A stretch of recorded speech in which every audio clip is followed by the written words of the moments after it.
Good day everyone! Ang video na to is tungkol sa iba't ibang pananaw ng mga scientist tungkol sa science. So makikita natin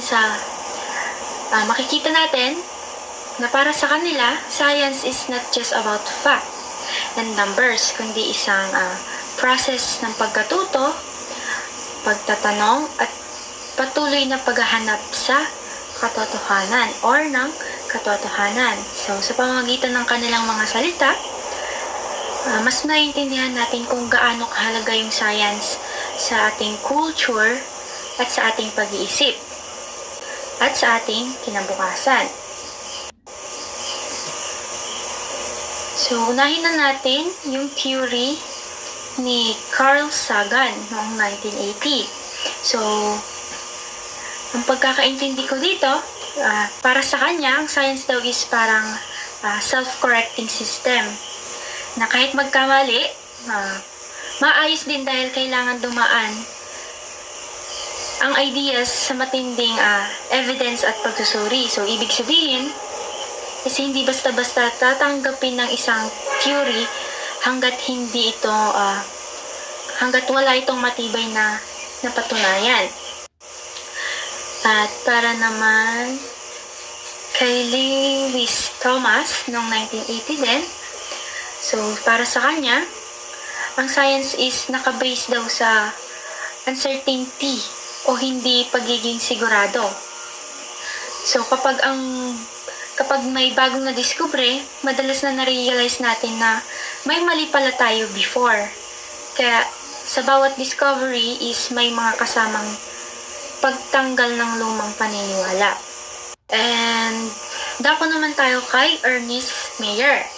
So, para sa kanya, it is curious how open erroneous theories. So, kahit mali ang ibang theories is nakakatulong pa rin sila.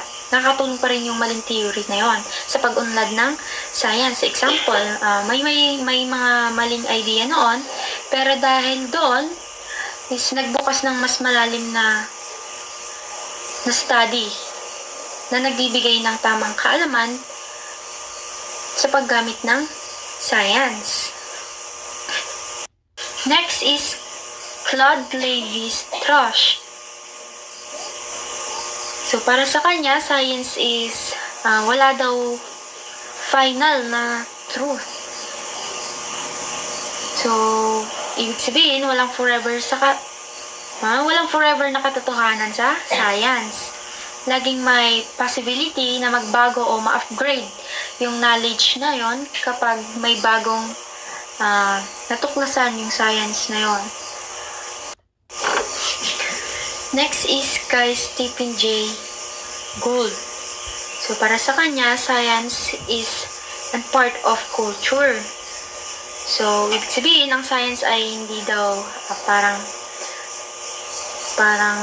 magical na bagay na para lang sa mga priest, kundi bahagi din ng kultura and intellectual na tradition ng mga tao. So, isa itong product ng collective thinking of humanity. The next is kay Halton Arp ng 1990 din. So, para sa ang sabi niya is, if one ignores contradictory observations. Okay? Sabi niya kung pinipili lang yung convenient data at ini-ignore yung mga conflicting evidence, is hindi yun science, kundi fake na theory lang. So, kasi yung totoong science is dapat harapin yung kumukontra sa theory. Yun yung nasa pananaw ni Halton Arp. Okay, next naman natin si J. Robert Oppenheimer. So, sabi niya, deep things in science are not found because they are useful. So, hindi dahil practical o useful kaya nadidiscover yung mga malalalim na bagay sa science, kundi dahil possible silang mahanap. No? Ibig sabihin, curiosity at possibility ang driver, hindi lang usefulness.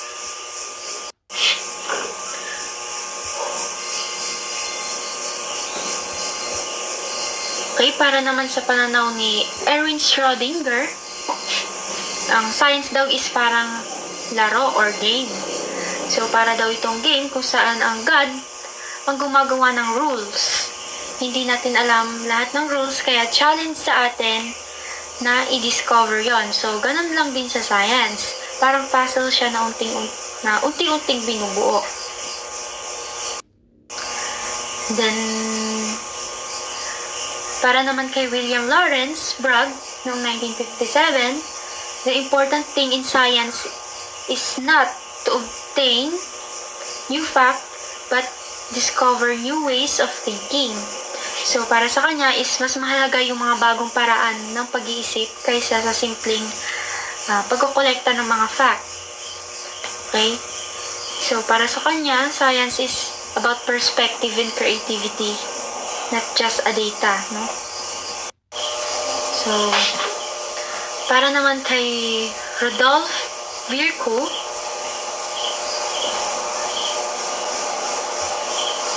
no dumb science cannot admit of compromises. So, para sa kanya, science ay hindi daw pwedeng mag-compromise. Dapat pure truth lang.